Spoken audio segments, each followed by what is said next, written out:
You're listening to the Greeks Gridiron, live with Athan Hristodulu. Good morning, everyone, and welcome back to the Greeks Gridiron. I am Athan Hristodulu. It is Saturday, November 6th, 2021. We're doing our NFL picks on a Saturday as opposed to a Sunday. Just wanted to try out a new upload day. I feel like mine was maybe going up just a little bit too late, so I wanted to try a day earlier and just kind of see how it goes. So if you enjoy the show, as always, make sure you're liking, subscribing, comment down below. Let me know what you guys think of some of the results of these games and who you think is going to come out winners here in week number 9. But let's just dive right on into it and get things rolling, shall we? So if you look up at the top of the screen here, this is where my picks will be popping up as I go through them all, discussing them. And then also to my, my right, your left, or my left, your right, I don't know. We have the record for the season as well. I'm currently sitting at 73-50. I predicted the Colts and Jets game correctly. So let's see if we can take that. And what's funny is I was actually undefeated Thursday night games. In the last couple of weeks, I just kept losing. And I was like, man, imagine going undefeated and then just falling apart on Thursday night games. But we're back in the win column for Thursday nights. The first game that I do have on tap to discuss with you guys is the Cleveland Browns at the Cincinnati Bengals.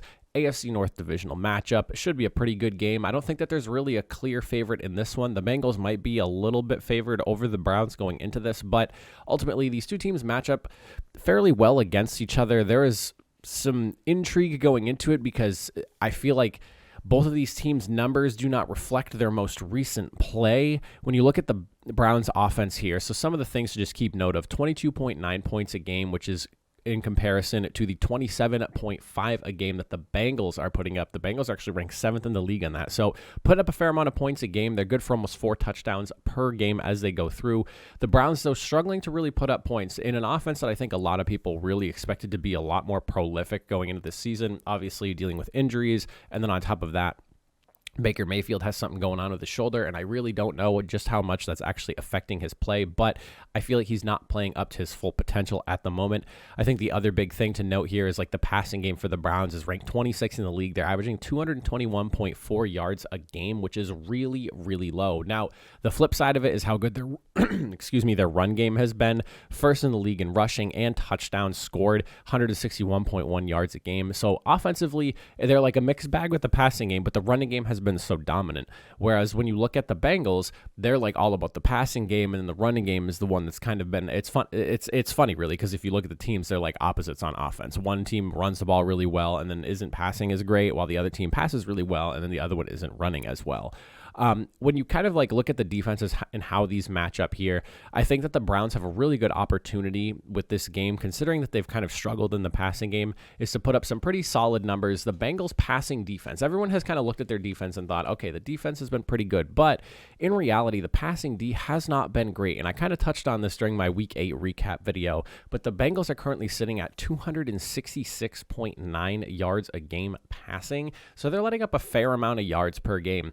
And the Browns are a team that, while they might not be scoring a ton per game, they are getting about 22, 23 points a game, roughly, give or take. I think that they have a good opportunity to take advantage of this because, one, they run the football really well, and then two, if you're going up against a weak pass D, you should be able to put up a little bit more than you normally do. Things should work out fairly well for them.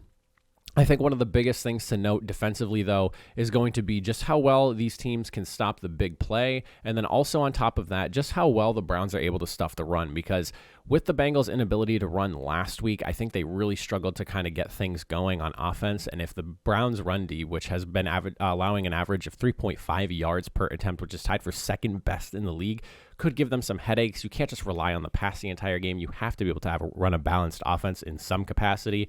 So hopefully for the Bengals, they don't just get completely stuffed in the run like they did just this past week. But I mean, it is possible. The big weakness here is that the Bengals, the Browns have allowed 7 touchdowns in the league passing, which is tied for 30th in the league. So some things to think about there. As for when you look at the Bengals, big playability is there. We've seen the Joe Burrow-Jamar Chase connection. Things could get pretty serious pretty quickly between them if they start to get hot. So we'll have to look for that. I think that with Jamar Chase getting a little bit slowed last week, you kind of saw how ineffective the offense can be. It's kind of crazy to me because I don't think anyone really realized just how much this offense was going through Joe Burrow and Jamar Chase until Jamar Chase had a down week. So hopefully that's not the case for this Bengals unit where they go as far as that connection goes. They really got to make sure they're getting things going on the ground. The Browns need to get some stuff going through the airs. Both of these defenses are pretty solid, and they both kind of struggle in one side or the other of the field. So when it comes to a winner and who I think it's a really close call. This is not a sure pick or anything like that, but I do like the Bengals at home, so I think I'm going to go with them. I'm taking the Bengals, getting a win, improving to 6-3, and putting the Browns under 500. For the next game that we have on the list, we're looking at the Denver Broncos at Dallas. Dak Prescott is, of course, back, so I think that the Broncos defense has quite a challenge ahead of them considering the wide receiver trio that they have over there in Dallas. Should be a tough matchup for sure for a Denver Broncos defense that has honestly been pretty good. I mean, 20 sacks in the league. They're tied for 7th, and then on top of that, they've only allowed 9 passing touchdowns, which is tied for 2nd. And then when you look at the 100 yards a game rushing, I mean, 9th in the league. They're looking really, really good. Now, when you look at what the Cowboys D has done, not as impressive, but they're going up against a Broncos team that really has just struggled to move the football overall. I mean, but the inability to get pressure, they're 28th in the league in sacks, sitting at only 12, has been a problem. Now, the run D, though, is probably the biggest thing to note here for the Cowboys defense, because while the passing D has not been great, the run D has. And when you look at Denver, they've run the ball fairly effectively. I want to say, I emphasize fairly there, but they have run the ball fairly effectively. The passing game has not been great. So with that, you take advantage of that as the Cowboys. You have a really good run D that's only allowed 88.3 yards a game. And then on top of that, they've only allowed 5 rushing touchdowns. That's tied for 6th in the league. So some good stuff for them there. It's the pass D, though, that is really the concern, because this is a game where the Broncos, who have been struggling through the air, might be able to take advantage of it, especially if there's any injury like overlap from last week with Trayvon Diggs, because he is their best corner, in my opinion. 278.1 yards a game puts them at 28th in the league. The Cowboys D needs to make sure that they are not allowing the big explosive plays from this Broncos offense if they want to win this game. As for when you look at like how the Cowboys compare offensively, I mean, talk about a strength and offensive firepower. There's literally no shortage of weapons to be able to go to in this one here. I mean, they're averaging 32.1 points a game. That's 3rd in the league. 302.9 yards a game passing, which is 3rd, and then 152 yards a game rushing, which is 2nd. So you're looking at literally a top 2 offense here, in top 2, top 3, however you kind of want to argue that here over in Dallas. So really tough, really tough task. Really tough task for Denver going into this one. But ultimately, as for a winner going into this game and who I think is going to come out on top, I think that this one's probably, I don't know if there's too much conversation to go into this one, to be honest. That's why I'm wrapping this one up much faster than the last game here. I think Dallas is going to be able to get the win, rallying behind a big victory just this last week, and then Dak Prescott coming back this week as well. I think the team's going to be on fire this Sunday, and it should be a very aggressive game from the Cowboys. I could see them putting up another, I could see them getting close to 30, some odd points, something like that, maybe a little bit less, high 20s, because the Denver Broncos defense has been a little bit more effective. But ultimately, I think that, Denver's defense, while it is good, the offense really has just been failing them week in and week out and has kind of put them where they are record-wise so far. I'm going to take the Cowboys in this one. For the next game on the list, we are looking at what I kind of think is a little bit of a toss-up going into this one. We have the Houston Texans going up against Miami in Miami. This is one where Tyrod Taylor coming back for the Texans kind of changes things up, because the Texans have been rolling with rookie Davis Mills for a while, and the fact that this is his comeback game, Tyrod Taylor's been a pretty serviceable quarterback. He has just had a really crazy string of luck through his career, with whether it's injuries, doctor puncturing his lung, things like that, like all kinds of really weird, wacky stuff to prevent him from starting. But when he does start, he's a pretty effective quarterback. I'm not saying he's some top 10 guy, but he's pretty good. So, I mean, I'm pretty sure at some point he was leading the league in QBR before he went down, like at the beginning of the season here. So like there is some little bit like glimmer of hope in Tyrod Taylor coming back for the Houston Texans. I mean, but when you look at the numbers, man, offensively, 14.9 points a game, that has him at 32nd, 205 yards a game passing, that has him at 30th, 76.1 yards rushing a game, that's also 32nd. You literally have like everything to look for in terms of hope. Anything that they do this weekend, it could be better than that with Tyrod Taylor under center. So I'm expecting the Texans to have a little bit of a more productive offense. I was trying to like put together strength and weaknesses for every team. And when I was looking at like the Texans, there really isn't a ton to be excited about. The one thing that I did notice though, when I was kind of going through everything, is the pass D's been pretty effective. They're only allowing 253 yards a game. It's ranked 18th in the league, but for considering where the rest of the team is ranked in just about every other statistical category and how poorly they've played in just about every other facet of the game, that is a big deal for them. As for the Dolphins, I mean, a team that feels like they're kind of just slipping worse and worse and worse week in and week out. Run D has not been great, but it hasn't been terrible either. They're sitting right in the middle at 18th in the league with that. Inability to get pressure is probably going to be something that is going to give the Dolphins a problem, especially with now Tyrod Taylor being under center and not Davis Mills. They have 12 sacks on the year, which puts them tied at 28th with a handful of other teams. But again, if you can't get the pressure on quarterbacks, a veteran like Tyrod Taylor is going to be able to play comfortably in that. And we've all seen kind of how well he can play when he's playing in a really good system that can protect him. While the Texans is not necessarily that system, you're going up against a team with a really weak pass rush. So maybe, the Texans have a solid game protecting him and he's able to put up some numbers. Ultimately, though, the way this game breaks down, I could definitely see the Houston Texans winning this one, and I think I am going to pick them for the win. The biggest thing that concerns me about the Dolphins is their 29 points a game average. They're literally 29th in the league on that. They're letting just about everybody put up close to 30 points a game. So I think that with that in mind, the Houston Texans have a good opportunity to put up some points. We've seen them put up points against the lesser teams. They had a really high-scoring game against the Jaguars. I think with Tyrod Taylor under center, there's some hope. There is some, a little bit of rejuvenation for this team, and I think the Houston Texans are able to pull out their second win of the season. For the next game up, we're looking at ATL at New Orleans. This is another divisional matchup and one that I think is going to be very interesting to watch because obviously we have to see what the Saints are going to do at quarterback. It sounds like Trevor Siemian is going to get the start. And the one thing I want to point out to everyone before we get into like all the conversation is Trevor Siemian starting for the Saints is not terrible. He was pretty solid at some points when he was in Denver and they had a pretty decent unit around him. They had a good defense and they had a fine offense without Manning when Siemian came in. Now, he's in a system now with Sean Payton, really good head coach. On top of that, really good defense so far this year and some offensive weapons to boot.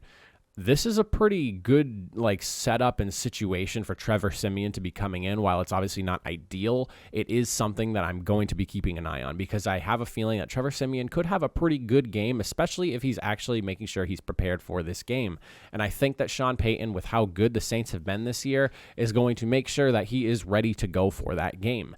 When you kind of look at everything here, it's an interesting thing to kind of go over strengths and weaknesses because the Falcons are missing a key wide receiver in Calvin Ridley, obviously, and then the Saints are missing their quarterback offensively, so it kind of skews things away. But I think the biggest thing to look at here is more so just the defense. And hello, Gravy, you have made an appearance in just about every episode of my podcast recently, and I love that you are doing so, but I need you to scoot on out of here and jump off the desk for me. Very defiant we are, yes. You can sit off to the side if you want to. Nope. I think we need you to move, buddy. You're taking up the screen. All right. So let's talk about the defenses a little bit here. I think the biggest thing, the Saints defense has been really impressive. 13 turnovers this year. It ties them at 7th with a few other teams. Then we're looking at 79.4 yards a game rushing allowed. That's second in the league. And they've only allowed 4 rushing touchdowns on top of that. So not only are they stopping the run, but they're preventing teams from getting in the end zone that way as well. Tied for third there. And one of the best numbers in the league at allowing scores on only 31.6% of drives. That is really, considering the high end of that, I think is, what is it? It's in the 20s. I mean, they're looking pretty good. So the Saints really, this defense is in form. It definitely looks like a playoff defense. Again, it's unfortunate where they are with Jameis Winston not being there because it kind of skews the offense. We could talk about offensive numbers, and there's really not a ton that we can go into because it doesn't really matter. I mean, I guess the rushing is probably the only thing. They still have Alvin Kamara, so you have that there. But like going into their offensive numbers, you have a completely new variable in the leadership position of the offense. So it's going to get dicey with like just going over that because there's no real point to it. But the defense, though, should be in a really good spot. I think it'll be a good group to be able to back up the offense in this game, especially with the Falcons offense that has kind of not been super consistent, and without Calvin Ridley really hurts them. And then when you look at what the Falcons are doing defensively, the matchup kind of bodes well for the Saints. And I'll just come out and say it right now. I have a feeling the Saints are going to win this game despite Trevor Siemian being the starting quarterback because one, the Falcons are missing a weapon in Ridley, and we saw what happened when Kyle Pitts got shut down. If the Saints are able to do that, especially having Marshawn Lattimore there, there is going to be some issues for this Falcons offense without Ridley. It's really unfortunate where they are with playmakers. I mean, they do have Cordero Patterson, so maybe they rely on him a little bit more to try to mitigate that loss. But Calvin Ridley is a presence on the field, and I do think that really hurts this offense. It takes away a whole dimension of it. On top of that, I mean, the Falcons' D is not really something to be scared about, I guess, per se. They've only had 10 sacks on the year, which is worst in the league. 51 total pressures, that's 31st in the league. Six turnovers forced, that's 27th in the league. I mean, they're not really like a pressing group or one that like is like anyone's going to be super worried about going up against. So I know I feel like I've probably just kind of stroked the Saints the entire time I've talked about this game, but the game really favors New Orleans in my opinion, and I do think that they're going to come out the winners here. Next matchup that we have on the list is going to be the Raiders going up against the Giants in what should be an interesting matchup here because you have a Giants team that has been somewhat competitive as they slowly get back their offense. They just went down to the Chiefs at a score of 20-17, but ultimately they're still trying to find their footing here as pieces come back. Hopefully, maybe they get some more people going into this game a little bit healthier, and maybe they can play a little bit better. But, I mean, when you look at the way these teams match up here, the offense of the Raiders has been pretty impressive. 307 yards a game, almost 308. They're second in the league there. 5 turnovers only throughout the entirety of the year. That has them ranked at fifth. Tied for second. I'm sorry, 5, and then tied for second in the league. So this is really efficient offense through the air. They don't really turn the ball over much either at that. I think they have 0 fumbles on the year, at least lost. I don't want to say fumbles in general. 0 fumbles lost, and then the 5 turnovers are just 5 interceptions from Derek Carr. So this team has been playing really, really good offensive football. While the running game hasn't been as effective as some people would want it to be, it's mitigated by how well this passing offense has played. Obviously, with what happened this week, Henry Ruggs no longer being on the team, that will probably affect the offense. But outside of that, it's not like the offense lived or died by Henry Ruggs. He was just a piece of the team, in my opinion, and I don't think that his loss is going to really kill this team. It's definitely going to probably affect them a little bit through the air, but there are a handful of players on this team that I really like for the Raiders. Just Hunter Renfrow to think is just like one off the top of my head, obviously Darren Waller being another one. But the offense for the Raiders has been really good. Defense has been solid. Nothing really to write home about, but they've been good. I don't want to really say that they've been great, and I don't really want to say they've been bad. I think they're definitely a defense that's more like middle to if I was to look at them, they're somewhere within that like 16-10 range or so. When you look at what the Giants are doing offensively, not great. Passing has been okay. They're ranked 12th in the league in passing yards a game. Rushing yards, though, they're sitting at 89.3. They can't really move the ball on the ground. The rushing yards per attempt is something that, if you really look at it, shows you just how much they're struggling at only 3.8 a play. So not good stuff there. And they only have 8 passing touchdowns, which is a really glaring issue. So they're able to move the ball, but Daniel Jones has not really been able to get it into the end zone with his arm. So just some stuff to look at there. As for the defense, though, the defense was more of a strong point last year, and it's kind of been disappointing to watch this team this defense kind of regress going through this year. But when you have an offense that isn't really helping you out, it makes sense. They've allowed 15 passing touchdowns, which ties them for 22nd in the league. And then they have 123.3 rushing yards a game, 22nd in the league as well. They're letting up a lot on the ground through the air. Not a ton to really like about this team as they go into this one here. I think the biggest weakness for this team has honestly just been their offensive health. They cannot keep a healthy unit together for a stretch of games, and that's something that hopefully will change as we go through the next few weeks and players start to come back. The one big strength that this team does have, though, and I want to make sure I make note of it, they are able to turn the ball over. They have 11 turnovers altogether. That ties them for 10th in the league. So while the defense has not been great, they have had some opportunistic plays. They've been able to make some things happen, but you can't just rely on big play turnovers. Your defense just needs to be consistently good. And with an offense that's also struggling, I think the Raiders are probably the best choice going into this one for a winner. So I am going to pick Las Vegas going into this one. For the next game on the list, we're looking at the Patriots at the Panthers. This is a fun one because obviously the trade of Stephon Gilmore will be a discussion point for this game and also something to watch as we go through. Stephon Gilmore went into Carolina last week, or played for the Panthers, last week. Got an interception literally in his first game. I mean, that just goes to show you how instinctive of a player he is, and I think he's really excited to be living back home playing for Carolina. I think there's a lot of really good energy there for him, and it should lead to, honestly, some pretty good play from him. I think when you're in a really good situation mentally and you're happy where you are, it ultimately leads to the players playing better, which is something that I think will be good for Stephon Gilmore. Now, when you look at the way these teams match up, the first thing I want to point out, man, Mac Jones has been excellent for the Patriots, and he's gotten better and better week in and week out. He had his first pretty bad game as a pro this past week, and it wasn't even that bad, but it was probably his worst game of his career so far. The dude's sitting at 68.1% completion percentage, which is 8th in the league. He's a rookie, and he's in the top 10 for completion percentage, which is a big deal. You're able to, complete passes you need to make those throws, and do it effectively, and you're considered a top 10 quarterback so far this season doing so. That's some good stuff right there. Now, when we look at the rest of the stuff, though, offensively, and this is a team that I feel like I've been singing praises about for a while because I think that they have been better than their record, and it's just taken them a little bit to find their footing. They're averaging 25.8 points a game. That was honestly a surprise to me. I didn't even realize that the Patriots are averaging that much until I started doing the research on it. They're 11th in the league there. Passing games, 253.4 a game, 13th. It's the run game that hasn't really been super effective, but honestly, they've always been more of a passing team anyways, even going back to Brady last year being kind of the anomaly to that because of their situation at quarterback. But the rushing is probably the bigger concern here offensively. When you look at what their defense has done, though, this is probably some of the bigger things and some of the stuff that has really impressed me. They've allowed QB completion percentage to a pretty low number here, third best in the league at 60.9%.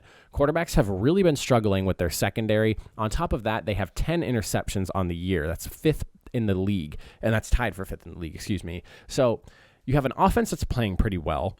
You have a defense that through the air can be pretty effective.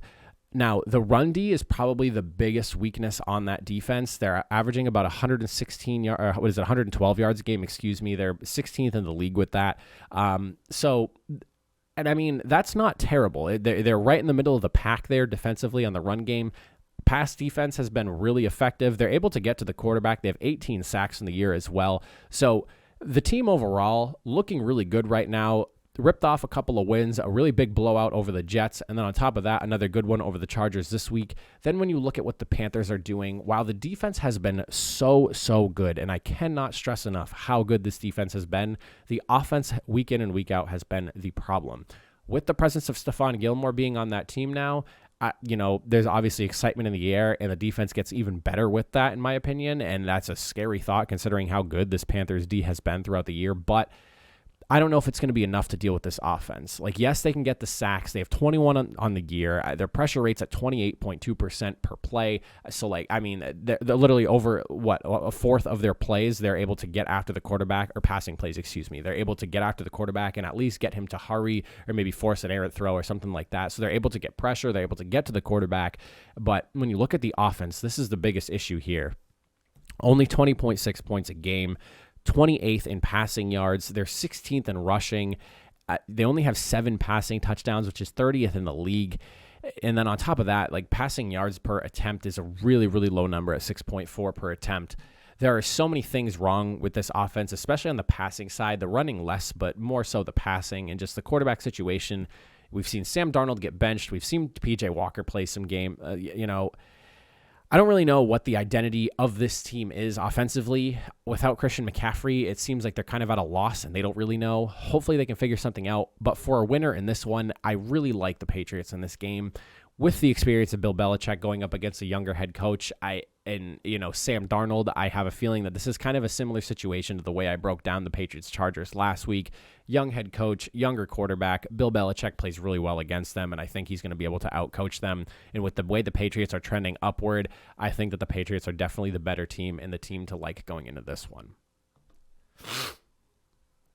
Now, for the Bills and the Jacksonville Jaguars. Pretty interesting matchup here in terms of just like opposite sides of the spectrum. You have a offense and defense that are like tops in a handful of categories. First in points a game, first in points allowed, first in passing defensive yards, sixth in passing yards per game offensively. I mean, a top 5 in rushing yards allowed. The Bills are literally tops in a handful of categories. And if they're not number 1, they're like within the top 5. And if they're not in the top 5, they're like in the top 10 to 12 at worst. Then you look at the Jaguars. They're literally, if I'm looking at the numbers here correctly, they're just about 20 to 28th in every single statistical category. They're not great at getting after the quarterback. The run D is the only thing that's been pretty solid for the Jaguars. They are 15th in the league in that, so I do want to make sure I shout out their run defense. 107.9 yards a game puts them at 15th, but realistically speaking, I didn't really put a ton into the research of this game because I really think it's a foregone conclusion that the Bills are going to win this game. It's any given Sunday, I will say that. Anything can happen. The Bills could overlook this game and take a loss, sure enough, but I would say that there's probably like a 95% chance that the Bills win this game, and it might even be higher than that, but I'll say 95 just to cover my own butt a little bit there. I think the Bills win this game. Going into the next one, we're looking at the Vikings and the Ravens here. This is a pretty good matchup and one that I think will be a good one to watch. With Minnesota and Baltimore playing, you have a team that just came off a bye week after getting blown out by a division rival, and then you have a team that just lost to the backup quarterback for the Dallas Cowboys. So both teams kind of licking their wounds going into this game and trying to regroup, restructure, and get back at it. I think one of the biggest strengths here when you look at these two teams, especially for the Vikings, is just how good they are in the trenches. Their defensive line and their offensive line are both really, really good. The offensive line has only allowed 10 sacks on the year. That has them at 3rd in the league passing. So pretty solid group there, keeping Kirk Cousins protected relatively well. And then when you look at what the defense can do, they have 24 sacks in the year. That's 2nd best in the league. So, I mean, when it comes to the winning football games, I think you win in the trenches. What's funny, though, is just like the Vikings cannot seem to finish these games, or like when the defense isn't playing well, the offense is playing well. When the offense isn't playing well, the defense is playing well. Like, there is no like consistency with this team, and I think that's probably their biggest weakness. It seems like they all just can't get on the same page at the same time. Because last week, you go up against a passing defense in the Cowboys, and talk about not being able to take advantage of that. The passing defense has not been great. What was the number that I had for their passing D? Because we talked about it earlier in this video here. Let me pull this up real quick just for reference. 28th ranked pass defense. And you could not get even more than 200 yards to the air with Kirk Cousins. I mean, there's just questions to be had as to like why that keeps happening, and I don't understand why. The defense was a problem going into this year for the Vikings, and it has kind of continued to be, maybe not quite to the extent it was last year, but still not super effective. They're 20th in the league in rushing yards allowed with 120.9. Passing defense is like 17th, so middle of the road. Points allowed is close to the top 10. They're 12th at 22.4. But like it's just the consistency here with this team that seems to be the biggest issue. Like I said, the offense plays well, defense doesn't. Defense plays well, offense doesn't. They can't seem to just get it going all at the same time. Meanwhile, when you look at the Ravens, a super aggressive running game, 149 yards a game. They're ranked at 3rd in the league on that. 9th in passing yards, 9th in points per game. They only have 8 turnovers, which ties them for 10th, so they're able to, one, play effectively and play safely without turning the ball over. And then the defense, man, talk about a stout run D, 86.1 yards a game. They're 4th in the league on that. I think the biggest things that stand out, though, is their inability to protect the pass, and the Bengals were the ones that exposed that for everyone to see just a couple of weeks ago, 296.1 yards a game. This is where they rank 32nd in the league. Obviously, the secondary's been decimated. That is something that they're going to struggle with throughout the year. I don't know if you can mask that all year, especially in this passing league that we're in. When you play those really good quarterbacks, they are going to slice and dice that defense through the air, and expect everyone to keep note of that number as they go through week in and week out if they continue to sit bottom in the league. But when it comes to just like these two teams, I trust Baltimore a little bit more. I think that they have been more consistent in terms of just what their offense and defense can do against the Vikings. Like I said, I feel like the Vikings, like offense and defense, can just not get on the same page. They either have like a good or bad game on one side and vice versa on the other. I like the Ravens. The defense is really good. They're very well coached, and I trust in Lamar Jackson more than I trust in Kirk Cousins, and I trust in what the offense over there in Baltimore has been doing more than I trust in what the Vikings have been doing, because they have a ton of talent, and some games they're just not capitalizing on it. So I will pick the Ravens here. Next game up, we got the LA Chargers going up against Philadelphia in what should be an interesting matchup because the Philadelphia offense is gravy. Welcome back again, brother. Here, I'm going to move you off to the side over here. You are welcome to lay down and do your thing. My cat is just looking for attention today, I guess. So the run D is the biggest weakness for the Chargers, and we've seen that the last couple of weeks. They've been taken advantage of multiple times now with how poor their run D is. The Ravens did it to them, and then on top of that, Bill Belichick did that to them. Now, when you look at the Eagles' run offense, this is something that has been pretty impressive. 131.6 yards a game. They are 7th in the league there. This is going to be something to keep an eye on. I think it would be an upset if the Eagles do win this game, but if they take advantage of the run D that the Chargers are struggling to manage right now, this is a very good prime upset game. The passing offense has not been really good, and the Chargers are one of the best in the league, so the Eagles do have a problem there going into this one. Like, I have their weaknesses written out here as their weakness is their passing offense, but their strength is their passing defense. So my cat is literally attacking my hand and trying to eat my mouse right now. Excuse me, sir. But the way I see it, I would have a hard time picking Jalen Hurts over Justin Herbert. I like what Herbert's been doing with his body of work. It is a passing league. It is hard to win games with just an effective run game.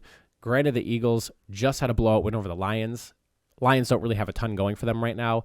I think the Chargers are a different beast. They're a pretty good team in the AFC. They have struggled the last couple of weeks. I think, whether people are kind of figuring out their offense or maybe they just kind of sputtered for the last couple of weeks because of who they've gone against. You back-to-back games with some really good experienced head coaches. Maybe that's more so what it was. I like the Chargers a little bit more in this game. I think the Eagles definitely have a clear path to victory in this. It's just a matter of if they can execute it. They put up 4 rushing touchdowns last week. If they can figure out something like that again this week, that would be huge for them. I just don't know with how locked down the pass D has been in LA. 5th in the league with only 203 yards allowed. Going to be a tough one to go against. We'll have to see, but I think I do like the Chargers going into this game. Next up on the list, what was going to be a really big matchup between two MVPs. We have the Green Bay Packers going up against the Kansas City Chiefs. Talk about a firestorm going on right now in Green Bay. It seems like Matt LaFleur is trying to just put it all to the side and focus on the game. I saw him talking to reporters the other day, and he seemed very, very annoyed with just like the questions he's being asked regarding everything that has nothing to do with the Chiefs game. And I mean, you understand why the media is asking that. I think you understand why Matt LaFleur is also frustrated because he's trying to take attention away from that. But I like the Packers in this one. I think it's a pretty solid game. And nice, knocked over my water, buddy. And the Chiefs, when you look at their defense, there is cause for concern there, but Jordan Love is the starting quarterback for the Packers here. I don't know if Jordan Love can orchestrate an offense even similar to what Aaron Rodgers can do when he's on the field. It's probably the biggest question mark here and what kind of muddies up this game because you have a defense that's played really poorly and they struggled to just beat the Giants last week in the Kansas City Chiefs. So, I mean, is there really a favorite going into this one without Aaron Rodgers being the starting QB for the Packers in this one? maybe I feel like it's hard to bet against the Chiefs having their quarterback in play, considering how good he is, but he has been a turnover machine, and whether the turnovers are his fault or not, the turnovers are there. They've been happening. This is a toss-up game, in my opinion, just because of the situation. But I will say this. The Packers defense played really, really well against the Arizona Cardinals last week, and the offense was still able to put up 24 points. Again, Aaron Rodgers was leading the offense, but they were still able to put up 24 points going up against a pretty good Cardinals defense.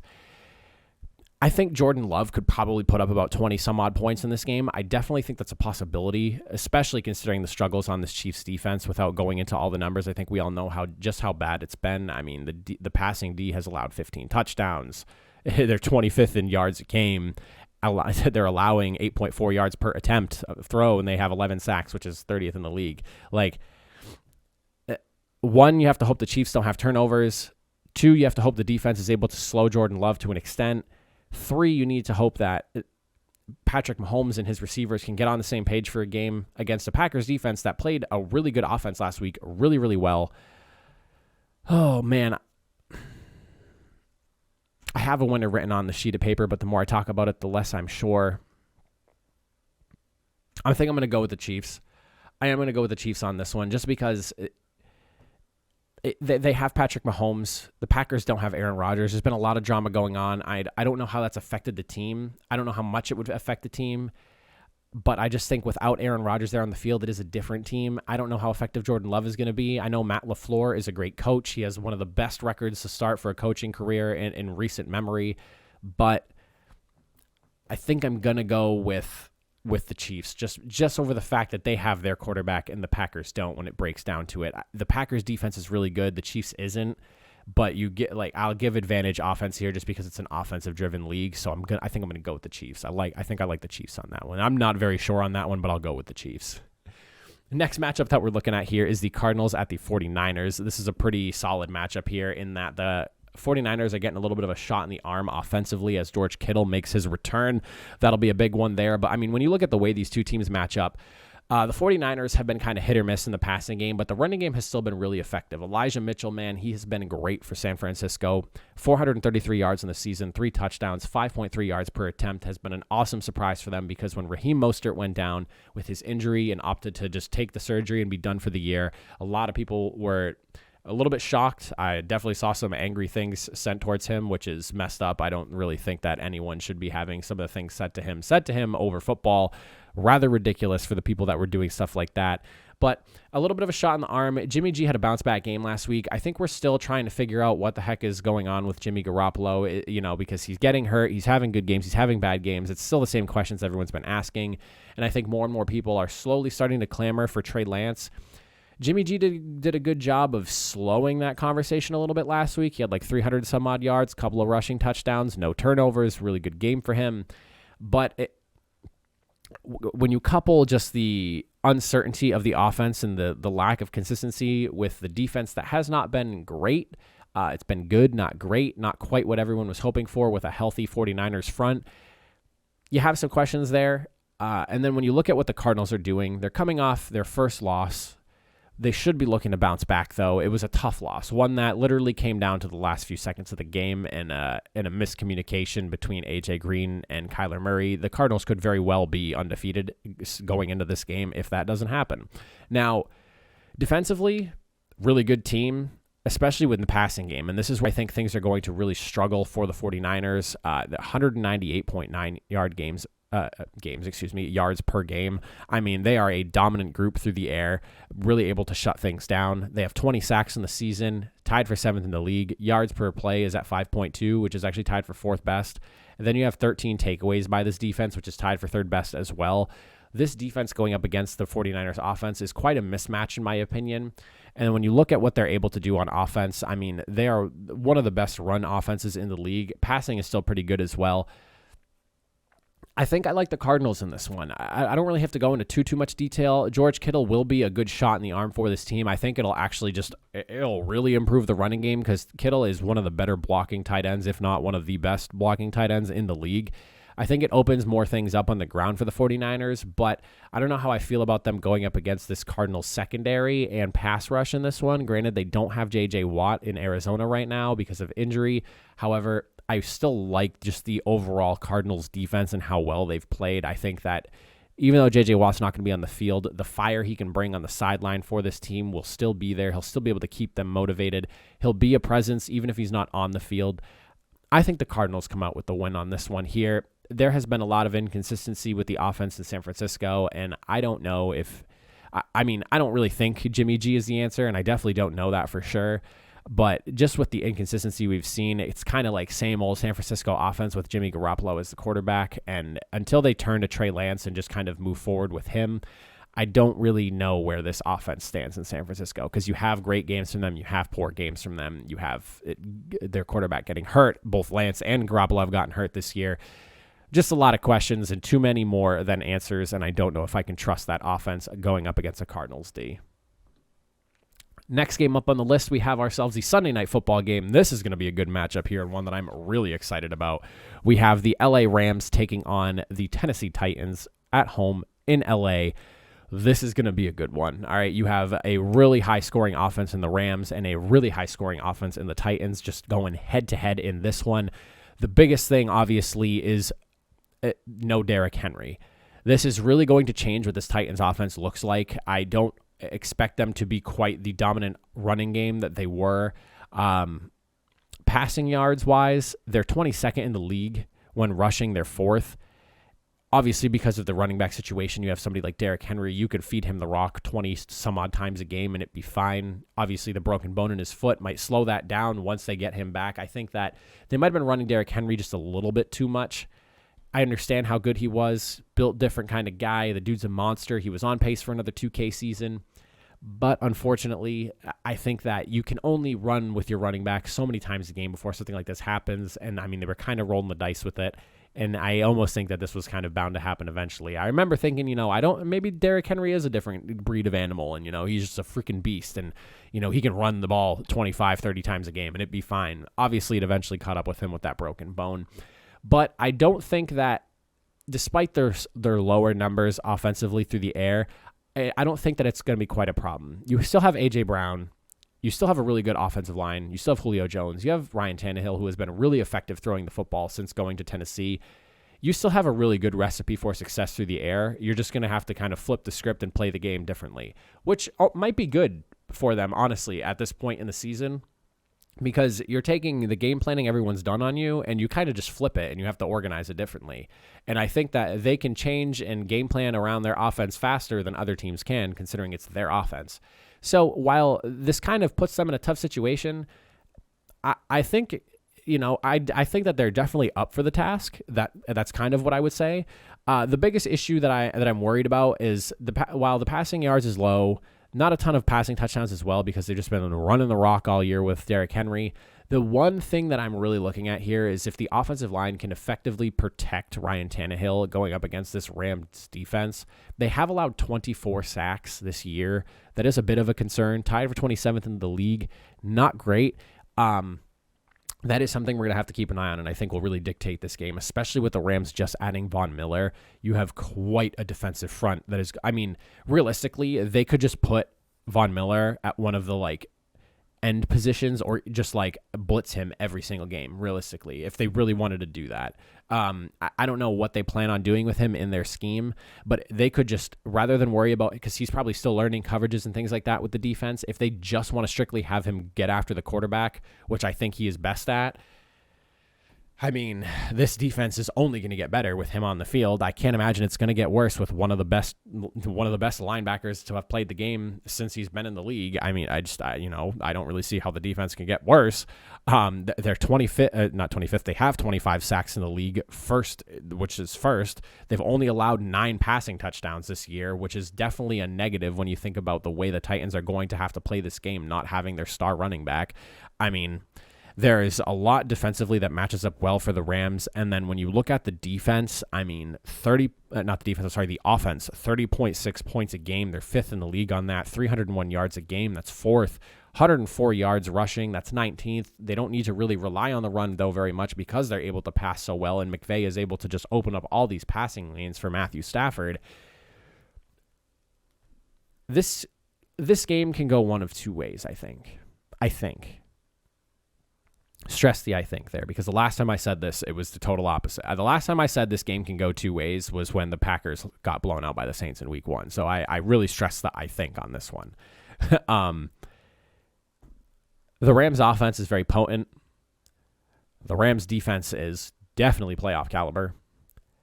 Titans offense, I think, can still be really good without Derrick Henry. They have a really good receiving group, great quarterback. They have a pretty solid offense altogether, with or without Henry. Defense, run D is pretty good, but that's not really the Rams' like style of football. Passing D, not great. Yards per attempt, 4.5, 23rd in the league. Passing yards, 24th in the league at 267. The game favors the Rams. It's in LA. If you're having a hard time picking this one, I'm picking more so because it's in LA and the Rams are at home. I think that is probably more the deciding advantage than anything. The Titans could definitely upset this one, but I do give the slight edge for the Rams. I think the Rams are the favorite here. And then as for my final game, last one to go over, we have ourselves the Bears and the Steelers. There's really not a ton for me to get into on this one. And I hate to like say this about the Chicago, but man, offensively they are a mess. They finally had a good game last week, and Matt Nagy was not there when it happened. I think that's hysterical. And what a surprise. The defense, though, in Pittsburgh is so good. They're third best in the league, and their pressure rate percentage is 28.6. They're bringing pressure 28.6% of passing dropbacks. On top of that, the defense only allowing 345 yards per game through the air, and Chicago struggles to move the ball through the air regardless. They're 11th best in the league doing that. They have 19 sacks, tied for 10th. I have a really hard time picking the Bears in this one. That defense shut down the Bills, and they've been able to rattle off a handful of wins. I think they're three straight wins now. They shut down the Cleveland offense as well that had Baker Mayfield, and they had Jarvis Landry, and they had Nick Chubb against a really good offensive line at that. I have a hard time trying to vote against the Steelers in this one, and I think I'm going to go Pittsburgh Steelers on this one. So for you Pittsburgh fans, I think you guys got a good one there at home on Monday night. But that is my NFL picks for week number 9. We're about almost 50 minutes into this video. Let me know what you guys think in the comment section down below. Am I missing anything? Am I seeing things weird? Who do you think is going to win these games? Would love to know what you guys think. But that is all I got. Enjoy the beginning of your weekend, everyone. I'm going to work. I hope you are not. But I will catch you guys on Monday. We'll go over a recap as we always do on Mondays. Have a good rest of your weekend, and I will see you guys then.